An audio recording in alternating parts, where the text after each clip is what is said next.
Hey guys, welcome to a ZBrush character primer video. I say character, really it's just kind of a quick jump in to ZBrush and 3ds Max and how to get objects over from 3ds Max. This is really targeted at beginners, but I'm going to jump in and kind of just explain some of the quirks and a little bit of different things about ZBrush. So if you're coming from a traditional 3D application and this is your first time using ZBrush, this is probably a good video for you, and just I'll get you kind of rolling on pulling some things into ZBrush for detailing, whether it be assets or characters, really. So when you first launch ZBrush, you actually get this what they call a Lightbox, and this is like, you could think of it like a shelf, or you can store, or a shelf or a content browser where you can pull brushes, textures, and even your quick saves. But we're not going to use this right now. I just kind of want to talk a little bit about what ZBrush is and kind of how it works. So if I were to, first things I tend to do is I jump into the document menu, and I'm going to turn the range. I'll probably keep it just low for now, but I don't particularly like that dark gradient in the back.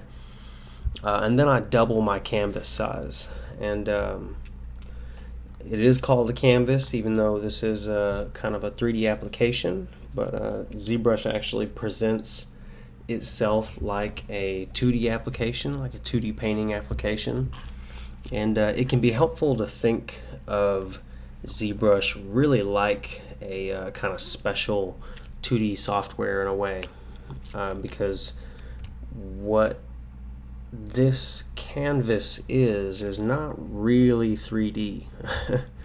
It's ZBrush's special technology that really kind of separates ZBrush from other other painting applications. You're used to working with Pixols, and in this case, this ZBrush has what they call Pixols, and so that's a pixel with soul. No, I'm kidding. Let me see here, actual pixels. But yeah, let's just paint here a little bit. So I got this weird looking brush, and that's the first thing that ZBrush kind of loads up for you when you start it for the first time. You got this brush, and I'll be honest with you, I've almost never, very rarely use ZBrush like this. But if I were to zoom in after painting this, you can see that there are actually there are actually pixels here. You can see those pixels, see little squares, bloop, bloop, bloop, bloop. But they're not like your typical pixels. You guys are used to pixels that hold they would typically hold an X and Y position and an RGB value. And Pixols with an O and not an E, Pixols hold X, Y, and Z information. So there's first and foremost, there's really depth to ZBrush pixels, and that's where a lot of the technology comes in, because if we are to sculpt geometry in here, you're going to need to understand that you're not actually really visualizing geometry. You're not really visualizing a 3D space. You're not looking into a void, say, for example, in Unreal or 3ds Max. You are looking at a canvas, kind of more like Photoshop. You can see I can push some of these back. But there is shading to these pixels, and it's because they do have Z information, and it's really that factor that allows ZBrush to view so many polygons at once is because they're not really displaying geometry, it's really displaying pixels. And so as you're viewing something that's 3D, it's really interpreting it into pixel information. I know it's kind of strange. This creates some pretty unique workflows inside of ZBrush, and is part of the reason why we can display up to millions of polygons, is because it's not really having to render all of those polygons. It's just almost like pushing pins. I don't know what they're called, but it's like those little toys that kids have where you put the square on your face and it's just like a bunch of little nails and it conforms to the shape of your face, kind of like that.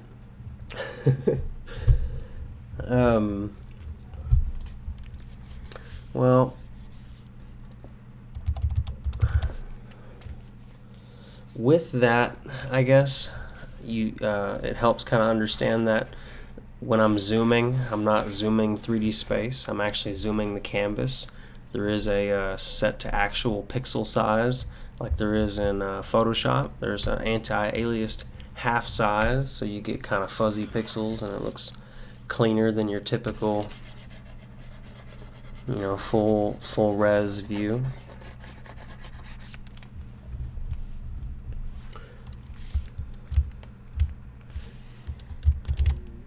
I don't typically zoom the canvas. I don't know how I would do this shortcut. Yeah, I don't even know how to zoom the canvas by shortcut. That's how little I use it. Actual pixels. To clear your canvas, because usually when you do start in ZBrush, that's the first thing people start doing, is they might make little marks and things on the canvas, and you can actually clear your canvas with Control N. Get yourself a new canvas. And I'm actually going to talk about kind of pulling out 3D objects and save methods coming up next. And so let's just go ahead and pull out a 3D object. I'm going to grab this star over on the right, and I'm going to click and drag in the viewport, and I'm going to set that star, something like that. Alright, and then I'm going to try to rotate that star. Oh goodness. Yep. So this is the next thing that people tend to do in ZBrush. They might try to bring out something 3D and they just, oh no, why? I don't understand. So Control N and clear that. That's okay. You can draw out stars all day long if you want, no worries. Clear that with Control N, drag out a star.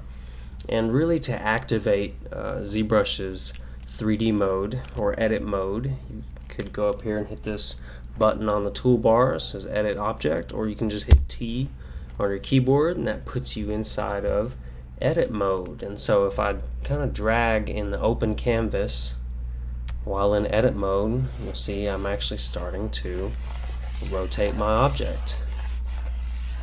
Pretty cool. So I mean, there is some 3D in this program. You'll see that if I zoom, it's still kind of a strange little program, honestly. I'm still looking at pixels, or pixels. And those pixels are displaying depth. So I'm going to snap that canvas back to actual size, and then you'll see down here on this sidebar that there are some different kinds of navigation tools. So I can move. You guys are used to, maybe that's a pan. There's a zoom 3D. Kind of funny that they changed that. It used to be called scale. It's confusing people, I guess, because you really were almost scaling the 3D object on the canvas, technically. And then rotate. Zoom 3D. Another thing to think about when you're working on ZBrush is, I mean, and maybe it's different. I haven't done a lot of exploring into some of the newer tools, but I would still say that ZBrush is fairly, is really still kind of an object editor, like a detailing application. I don't really think of it as an application, and I might get some flack for this, but I don't think of it as an application to build environments. I'm not saying you can't. Maybe there are people that have done it, but it's not really ZBrush's background. ZBrush's background has kind of been in sculpting on single objects and taking them, taking single objects to that next level. To rotate and scale or zoom all this, there are hotkeys. I don't tend to use these buttons. You hit tab to hide them all, but the zoom, I tend to use the old school zoom, which is kind of funky, where it's an Alt, left click, let go of Alt, and then I still have that left click down, and it's going to zoom for me. And so that may be really weird for some of you when you first start out. It's Alt click, let go of Alt. It kind of becomes a fluid movement over time. I'm usually sculpting and panning anyways, so I just kind of slide my finger across the Alt button and then I'm zooming. There is a Alt click in the open space will pan for you, and then see Alt click, let go of Alt, pan, and then, and then just click no modifiers at all will actually rotate your object. And there are other methods of navigating in here, like rather than the Alt and actually click, you can actually Alt right click, let go of Alt, and that's another way to zoom, and that's one where you don't need to touch the canvas, because that's kind of one of the downsides to using the Alt click, let go of Alt, is that you have to do it outside of the object and on an open part of the canvas. And if I'm zoomed in like this, I can't zoom. I end up sculpting on the object. And so when you're up close and framed in like this, if I'm taking up the whole canvas like this, I can't really zoom out unless I do an Alt right click and then let go of Alt to zoom out, and you don't have to have any open part of the canvas to do that. You can also hit F on your keyboard to frame your object, so if you do get to where you're full screened like this and you're having trouble zooming out, you can just hit F on your keyboard and that'll frame the object. Looking at my notes here.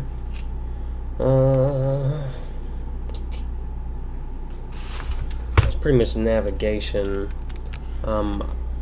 Before I get into saving, I think what we're going to do is we're going to talk about how to get some objects into ZBrush. We're going to create a few different things here for the purpose of saving. And so I actually have 3ds Max open. Well, let me think. That's fine. Let's keep it to ZBrush for the moment. We will end up bouncing over into 3ds Max, but first things first, say I hit T on my keyboard and I leave edit mode. That star has now become part of the canvas. See, there's shadows in here too. Right. That star has become 2D, 2.5D, you could say. It's become a part of the canvas. And I'm actually going to save this. So we're going to talk about the 3 different ways of saving. So if I were to go to Document, Save As, I'm just going to throw this on the desktop. I don't know what's in new folder, but we'll use it for the moment. I'm going to F2, call it ZBrush, maybe ZBrush Demo, ZBrush Primer Demo,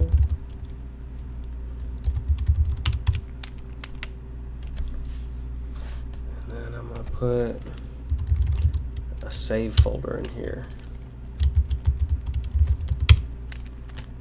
Under Save, I'm going to call this, let's just leave it at the default, ZBrush document, so you guys are kind of aware what it is. ZBrush document, save. And then I'm going to clear my canvas. And we're just going to kind of continue working, okay? We'll get back to that document that we just saved. But I'm going to drag out another star, hit T on my keyboard to go into edit mode. And let's talk about subdividing geometry, okay? If you go over on the tool menu, it's kind of open by default. Don't worry if you lose that. Tool menu. All these menus up here are actually in alphabetical order. But let's go to that tool menu, which tends to be defaultly docked on the right. I'm going to open up geometry. And I'm going to tap this divide button 1, 2, 3, 4 times or so. And then we have 5 subdivisions here. This is how you subdivide meshes, add more geometry. You can actually use Shift D and D to go down and up in subdivisions quickly. And then Control D, unless you're at the bottom of the stack, Control D will add another subdivision, but since we're at subdivision 1 and ZBrush already knows that there are several subdivisions above this, it's telling me we can't do that. Delete the subdivision history or go to the top of the subdivision stack. So I go to subdivision 5 and I could hit Control D and that would subdivide that again, subdivision 6. And it gives me room to go in here, and because we're in edit mode I can actually sculpt. So sculpting is pretty much, I mean, it's all pressure sensitive. And I can hold Alt to subtract and take away form. There's several brushes in here that I would encourage you guys to check out. I'm not really going to talk about them in this video. I'll talk about them in another video, but you can sculpt. Add some things to this.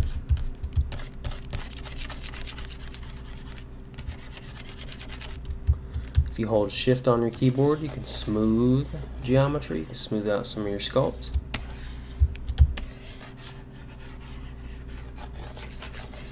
And then maybe, oh, that's spacebar, by the way. I'm holding spacebar. This is almost like your palette. And first things, and all this can be changed on the top toolbar as well. I just tend to go into that spacebar palette for quick access to that my draw size. I like hitting spacebar and just dragging my draw size. So there we go. Subtract. And we can do a little face on here. Yeah. I'm gonna do like a Mario style face, except there we go. Star. So there's our kind of sculpted, this is what they call a tool, or we have a sculpted piece of geometry in here.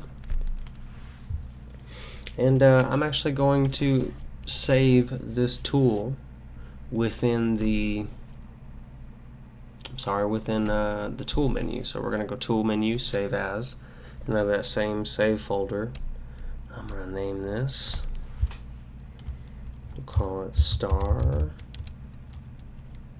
and save.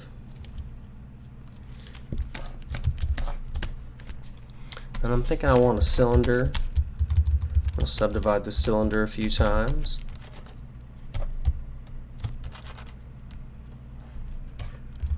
Whoops, forgot one of the more important things. Got to do a make polymesh 3D. Whenever you're grabbing cylinders and any of these kind of basic objects in here, sphere 3D, cylinder, plane, these are actually just like kind of how you think of it in 3ds Max or something. These are primitives, and so primitives, just like in Max, actually need to be converted. In Max, converted to editable poly, and in ZBrush we're going to do, it's under the tool menu, but it's going to be make polymesh 3D, and then that'll allow us to sculpt on it.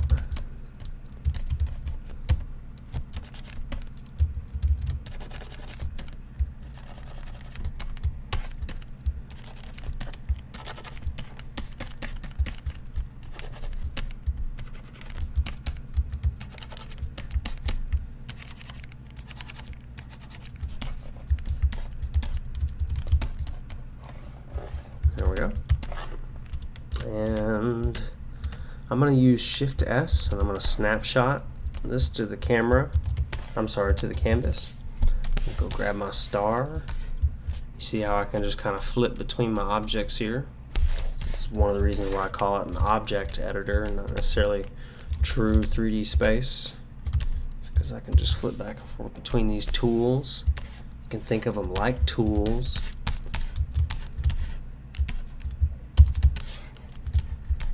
For decorating the canvas. And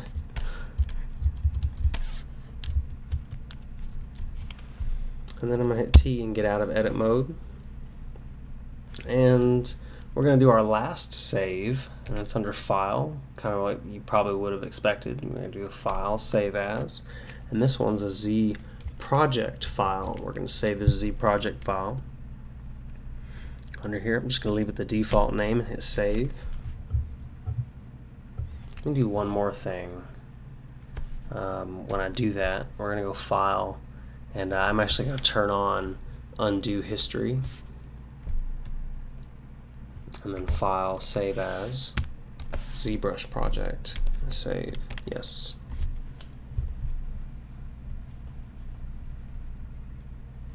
So let's close ZBrush. We already saved it, so I'm just going to say no.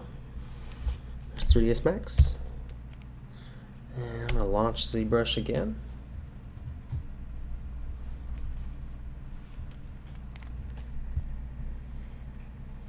This little startup, and I'm going to hide the Lightbox again. I'm going to go Document, Double, Document, turn the range down, and let's go ahead and load that document that we saved. So I'm going to go Document, Open, Document has changes. You sure you want to load? Yes, I want to load. ZBrush Primer Demo, double click, save. And there's our ZBrush document. So I'm going to open that. And there's our stars when we save that document. And no matter what I do, if I hit T on my keyboard to try and go into edit mode, I actually can't access those stars anymore. And so what saving a document does, you need to be careful about this, be aware, you're not really saving your 3D object. So if you've spent time sculpting on something and you go and save a document, this is all you're going to get. You're going to get a snapshot of the canvas, and then you no longer can edit your object. Sorry, it's gone forever. I've had students do this before where they've spent time sculpting and then they save the document instead, and then they come to class and, oh no, JJ, why can't I move my object? It's stuck. Sorry, you didn't save a Z tool, you saved a document. And now all you had to remember it by is this pretty little picture, 2.5D, pretty little picture. It happens. That's kind of why I'm covering this in this video. I'm going to Control N and clear that. That's kind of what a document is. It's just saving that 2.5D canvas for you. If I open up, let's go Load Tool. Load Tool. Here's that star that I saved, that star tool. I'm going to open that. And look, it loaded in my little star tool. And I can drag it out, hit T on my keyboard. And there's my star. And then I could pick back up sculpting on this thing. Oh, let's get my favorite brush. Alright, so I can now continue sculpting where I left off on this thing.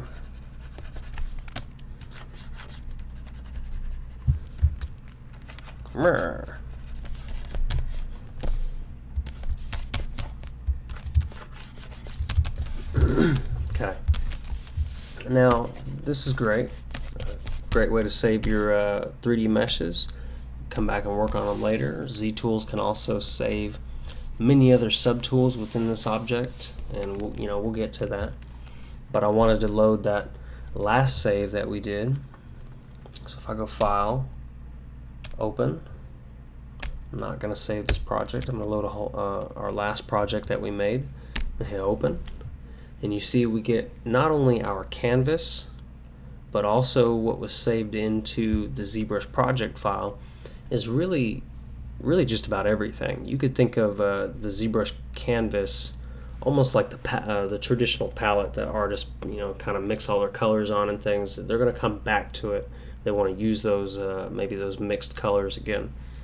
And so we have our canvas here. We have our cylinder that got saved into that project file, and we also have our star that got saved into the project file. And one of the cool things about the project file is that because we checked the undo history, each one of these assets that got saved into the project have their own history. I'm going to Control and clear the canvas. But each one of these objects that I sculpted on in this project file had their own sculpt history, and so I can dial that back. And so if you're wanting to kind of maintain your undo levels, that's a good way to do so, is to go File, turn on that undo history, and then make sure you save a ZBrush project file. And it saves, several sculpts within the one project file. Whatever you decided that you want to keep in here, it's going to keep.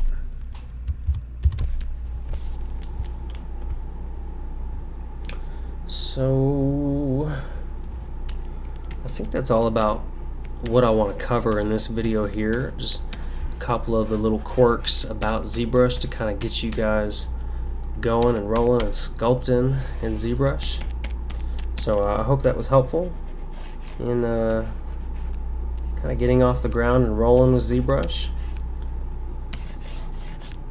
Thanks for watching.